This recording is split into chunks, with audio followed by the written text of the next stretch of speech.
Hello my family, welcome back to my blog. और आज करवा चौथ है। करवा चौथ की आप सभी को ढेर सारी शुभकामनाएं। और ये करवा चौथ की सुबह का वीडियो है जो मैं आपके साथ शेयर कर रही हूँ। और सुबह हम लोग को स्कूल आना पड़ा था, हाफ ईयरली का एग्ज़ाम था, तो कॉपी करेक्शन हो रहा था, कॉपी चेकिंग हो रही थी, तो बस उसी के लिए हम लोग को स्कूल आना पड़ा था। और मेरी तबीयत कुछ ठीक नहीं है इस करवा चौथ में, इसलिए मैंने बहुत ज़्यादा कुछ प्लानिंग नहीं की थी कि क्या करना है करवा चौथ में। 2-4 दिन पहले से ही मेरी तबीयत ठीक नहीं है और मैंने ऐसे इसलिए बहुत ही सिंपल सी मेहंदी लगवाई है। हर बार मैं बहुत अच्छे से मेहंदी लगवाती हूँ, आप सभी ने पहले के ब्लॉग में देखा होगा। पर इस बार तबीयत ना ठीक होने की वजह से मैंने मेहंदी बहुत ही हल्की सी सिंपल सी लगवाई थी। पर मेरी ननद को अच्छा नहीं लग रहा था कि ऐसे ही हाथ, मेरा एक हाथ में मैंने लगा लिया था, एक हाथ खाली था। तो करवा चौथ के दिन ये शाम को मैं स्कूल से जब आई हूँ, शाम को 4 साढ़े 4 बज रहे हैं, तो उसने ज़बरदस्ती मेरे हाथों पे लगा दिया कि भाभी अच्छा नहीं लग रहा है, ऐसे वो खाली खाली सा हाथ लग रहा है।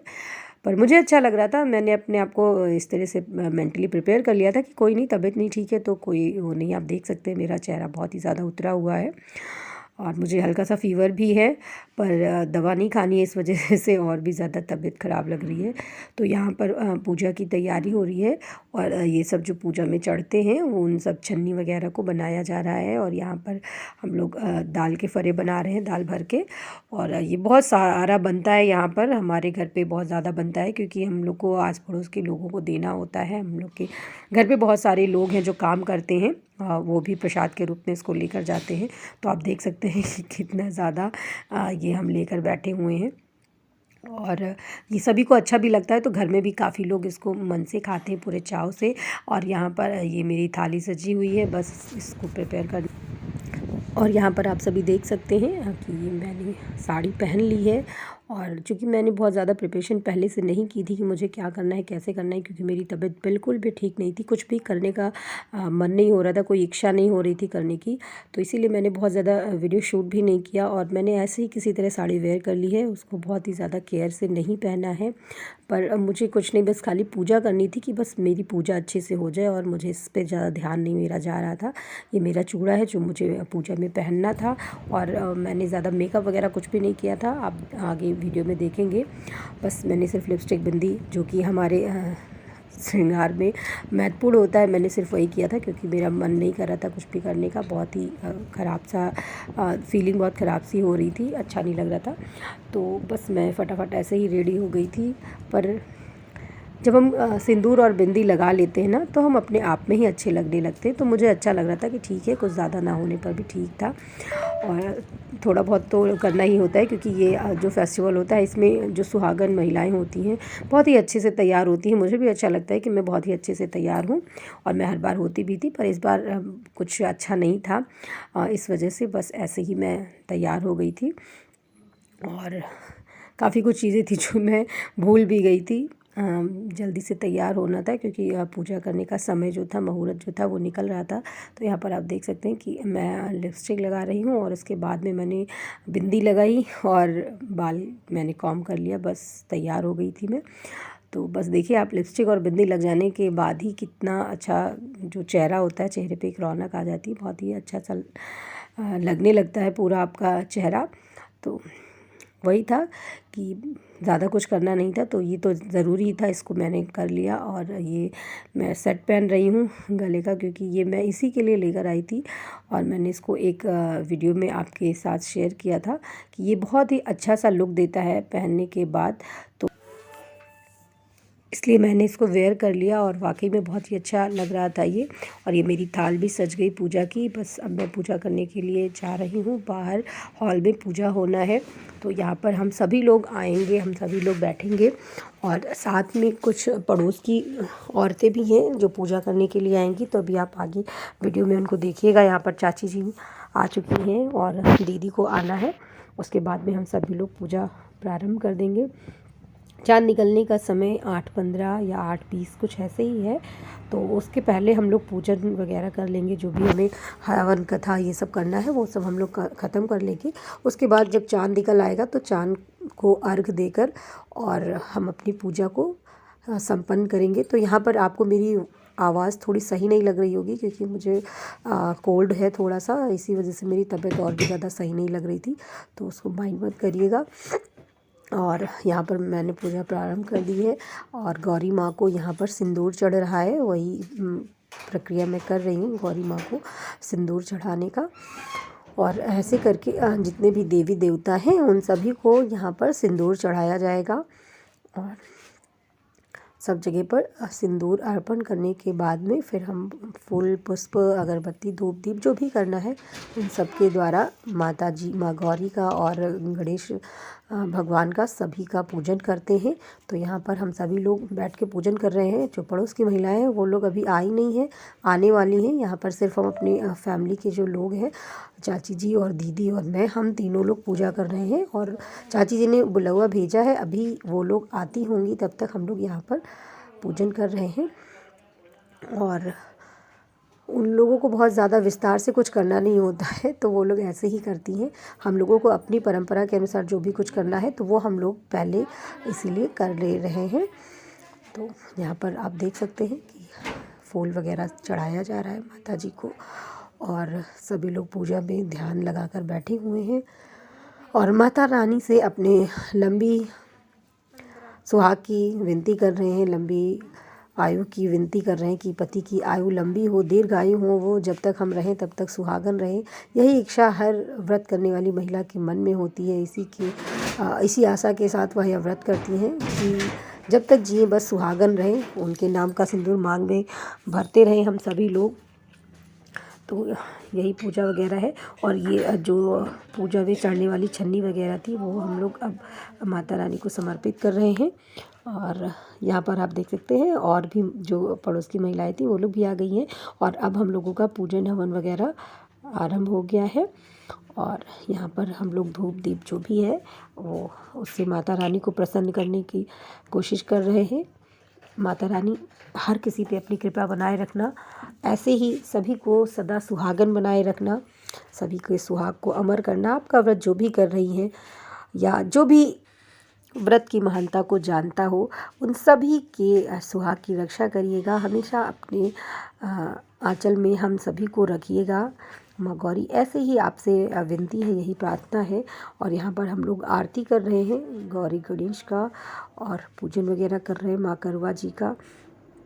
तो अभी हम दिखाते हैं आपको। यहाँ पर करवा माँ है और जिनका हम लोग पूजन कर रहे हैं सभी का करवा रखा हुआ है।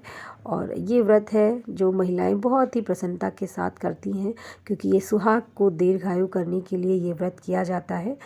तो हम लोग बहुत ही मन से इस व्रत को करती हैं, बहुत हर्षोल्लास के साथ करती हैं। बहुत दिनों से इस दिन की हमें इस दिन की प्रतीक्षा होती है, इंतज़ार होता है इस दिन का कि कब आएगा करवा चौथ।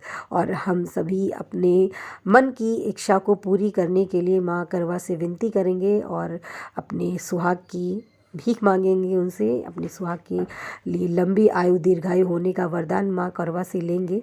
तो इसी इच्छा के साथ सभी महिलाएं यह व्रत करती हैं। तो हम लोग भी ये पूजन वगैरह कर रहे हैं। और आप देख सकते हैं यहाँ पर मेरा चेहरा जो है वो उतरता जा रहा है, बिल्कुल भी अच्छा नहीं लग रहा है। बस ये पूजन है जो मुझे करना है, तो इसलिए मैं पूजन कर रही हूँ। पर बिल्कुल भी तबीयत मेरी सही नहीं लग रही थी। हर बार की तरह मैं हर्षोल्लास के साथ कुछ भी नहीं कर पाई और आपसे ना तो मैं कोई बात कर पाई। ये बाद में मैं वॉइस ओवर कर रही हूँ, क्योंकि उस टाइम पे मैं बिल्कुल भी कुछ बोलने की इच्छा नहीं हो रही थी। तो मैंने सोचा था कोई नहीं, वीडियो शूट हो जाएगा तो मैं बाद में आपसे वॉइस ओवर के द्वारा आपसे बात कर लूँगी। तो यहाँ पर आप देख सकते हैं कि आरती वगैरह ख़त्म हो गया है, अब कथा होनी है। और यहाँ पर मेरी ननद रानी पंडित जी के रूप में कथा हम लोगों को सुनाएंगी। और कुछ कथा है जो हम लोग मोबाइल से सुनेंगे। इस तरह से करके हमने 5 कथाओं को सुना और आप भी सुनिए। समझ में नहीं आ रहा था कि अब क्या किया जाए। अब तो नारद जी ने कहा, आप लोगों ने गणेश जी का अपमान करके अच्छा नहीं किया। यदि उन्हें मनाकर लाया जाए तो आपका कार्य सिद्ध हो सकता है और यह संकट टल सकता है। शंकर भगवान ने अपने दूत नंदी को भेजा और वे गणेश जी को लेकर आए। आई हुई थी। सभी भाई उससे बड़ा प्रेम करते, एक साथ बिठाकर खाना खाते और अधिक से अधिक समय अपनी बहन के साथ बिताते। बचपन की कहानियां साझा करते, खूब आनंदित होते और सभी भाई पहले बहन को खाना खिलाते, इसके बाद स्वयं खाना खाते। आपस में इतना प्रेम था। एक दिन जब सभी से भूखी प्यासी बैठी हुई है, जब चांद को देख लेगी तभी वह अपना व्रत खोलेगी। भाइयों से उसका यह कष्ट देखा न गया। सबसे छोटा भाई और अब यहाँ पर करवा घुमाया जा रहा है। हम लोगों के यहाँ आंचल की छाँव में करवा को घुमाया जाता है, बदला जाता है। तो यहाँ पर करवा बदलने की रस्म हो रही है। चाची जी और दीदी आपस में ये रस्म कर रही थी और उसके बाद में मैं और दीदी हम दोनों लोग आपस में ये रस्म करेंगे। तो यहाँ पर मेरा करवा घुमाया जा रहा है दीदी के साथ और दीदी का चाची जी के साथ। तो ये करवा घुमाने का, करवा बदलने का कोई परंपरा रही होगी दादी लोगों के ज़माने से, जिसको हम लोग फॉलो करते आ रहे हैं और आगे भी करेंगे। कुछ इसका भी रीज़न रहा होगा ये क्यों किया जा रहा था। तो बस हम लोगों को सिर्फ यही चाहिए कि माता रानी जैसे भी हो, जिस तरह से भी हो, जो भी नियम हो उसके द्वारा उसको पूरा करते हुए हम लोग अपनी मनोकामना को पूरा कर सकें। इसी इच्छा के साथ जो भी नियम, जो भी रूल, जो भी परंपरा और रीति बनाई है हमारे पूर्वजों ने, हमारी जो दादी लोग थी, उसको बस हम लोग अपना रहे हैं किसी तरह से। और यहाँ पर एलेक्स है, बहुत ही तेज़ी के साथ दौड़ते हुए आए हैं कि मम्मा मम्मा चाँद निकल आया, चलिए देखते हैं। बहुत ही ज़्यादा खुश थे ये और भारी खुशी के मुझे पकड़ के झूम गए थे ये। तो उसी को मैं चिढ़ा रही थी यहाँ पर एलेक्स को कि सच्ची में हम लोग को तो पता ही नहीं था कि आज चाँद निकलने वाला है। तो अब हम लोग की नत पूजा होगी और नत पूजा की रस्म करने के बाद फिर हम लोग चाँद को अर्घ देने के लिए छत पे जाएंगे। तो यहाँ पर सबसे पहले चाची जी बड़ी हैं, इसलिए चाची जी अर्घ देंगी। तो यहाँ पर आप देख सकते हैं नत पूजा चाची जी पहले कर रही हैं और उसके बाद में हम लोग करेंगे। तो ये यहाँ पर नथ पूजा हो रही है। इसमें मंत्र पढ़ते हुए हम लोगों को अपनी नथ पे ये जल जो है, जल के द्वारा मंत्र पढ़ते हुए ये जल जो है वो इनका अर्पित करना खाना वाना होता ना है। ही मिला था जानवर से। और इसके बाद में फिर दीदी आएंगी और दीदी भी वही करेंगी चाची जी ने किया है। इस बार ये चीज़ बहुत ही अच्छे से एलेक्स ने और ननद रानी ने शूट कर लिया था। हर बार तो नहीं हो पा रहा था, बहुत ज़रा सा, क्योंकि मैं तो कर नहीं पा रही थी, पूजा में मैं लगी रहती थी। तो इस बार मेरी नन ने मेरी बहुत हेल्प की और उन्होंने ये वीडियो शूट कर लिया। एलेक्स भी साथ में लगे हुए थे। तो बहुत ही अच्छे से वीडियो पूरा शूट हो गया था और मैं आपके साथ इसीलिए उसको शेयर कर पा रही हूँ इतने अच्छे तरीके से। और अब बारी आई मेरी, तो यहाँ पर मैं अपनी नत पूजा कर रही हूँ और बहुत ही अच्छा लगता है ये सारी रस्में करते हुए जो हमारे पूर्वजों ने बनाई है। तो बहुत ही आनंद आता है इन सबको करते हुए और इसका इंतज़ार भी रहता है हम सभी महिलाओं को और बहुत ही मन से हम लोग इसको करते हैं। तो ये जो तरीका है ये भी बहुत ही अच्छा लगता है। नथ की पूजा इस तरह से करना, अपने बालों की लटों के साथ नथ पे जल अभिषेक करते हुए, जल चढ़ाते हुए ये पूजा करनी होती है। इसका भी कोई लॉजिक होगा जो हम दादी नानी को पता होगा कि इसके पीछे क्या कारण है जो इस तरह से यह पूजा की जाती है।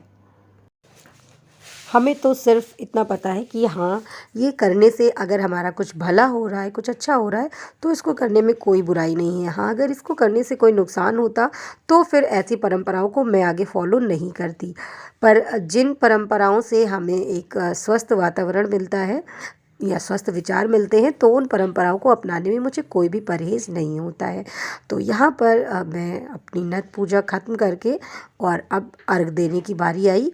तो अर्घ देने के लिए हमें छत पे जाना होगा क्योंकि हमारा जो घर है वो पूरा एक तरह से बंद है और आंगन खुला हुआ है, पर आंगन से वो दिखता नहीं है चाँद वगैरह, तो इसलिए हमको छत पे जाना पड़ता है। तो अब चलते हैं छत पे और चाँद को अर्घ देते हैं और पूजा करते हैं। तो यहाँ पर आप देख सकते हैं मैं चाँद को अर्घ देते हुए चाँद की पूजा कर रही हूँ और उसके बाद में फिर मैं अपने स्वामी, अपने पतिदेव की पूजा करूँगी जिनके लिए ये व्रत किया गया है और उन्हीं की दीर्घायु के लिए ये प्रार्थना करते हुए ये व्रत मैंने किया है। तो हे चंद्रदेव, मैं आपसे यही विनती कर रही हूँ कि बस मेरे पति का साथ हमेशा बना रहे और मैं ऐसे ही बहुत सारे करवा चौथ व्रत करूँ और अपने पति के साथ रहूँ, और जब भी जाऊँ तो के कंधों पर जाऊँ, उनके हाथों से अपनी मांग में सिंदूर भरवाते हुए जाऊँ। यही मनोकामना है और इसी मनोकामना के साथ मैं इनकी पूजा कर रही हूँ। यहाँ पर पहले चरण पखार रही हूँ और उसके बाद पुष्प वगैरह से इनका पूजन किया मैंने, इनके चरण स्पर्श किए, इनका आशीर्वाद लिया, क्योंकि सबसे ज़्यादा ज़रूरी आशीर्वाद इन्हीं का है। इनका आशीर्वाद मिल जाता है अगर, तो मन को बहुत सुकून मिलता है। जब ये सौभाग्यवती होने का आशीर्वाद देते हैं तो बहुत ही अच्छा लगता है। तो यहाँ पर मैंने चंद्रदेव के बाद अपने पति। तो वीडियो आपको कैसा लगा ज़रूर बताइएगा, और मेरा ये लुक कैसा लगा ये भी ज़रूर कमेंट करिएगा कि अच्छा लग रहा था कि नहीं। इस बार मैंने येलो कलर चूज़ किया था करवा चौथ पे पहनने के लिए, तो क्या ये मुझे सूट कर रहा है या नहीं कर रहा है, आप इसको भी ज़रूर बताइएगा। और अगर वीडियो पसंद आया हो तो प्लीज़ लाइक करिएगा और भर भर के कमेंट करिएगा, और अपने फैमिली मेम्बर्स में इसको शेयर भी कर सकते हैं। तो फिर मिलेंगे नेक्स्ट वीडियो में एक और अच्छे ब्लॉग के साथ। तब तक के लिए बाय बाय। और हाँ दोस्तों, अगर आप फर्स्ट टाइम मेरे चैनल पे आए हुए हैं, मेरे वीडियो को फर्स्ट टाइम देख रहे हैं, तो प्लीज़ चैनल को सब्सक्राइब कर लीजिएगा और बेल आइकन को प्रेस कर लीजिएगा, जिससे कि मेरे वीडियो की नोटिफिकेशन आप सभी को मिलती रहे। तो फिर मिलेंगे नेक्स्ट वीडियो में, तब तक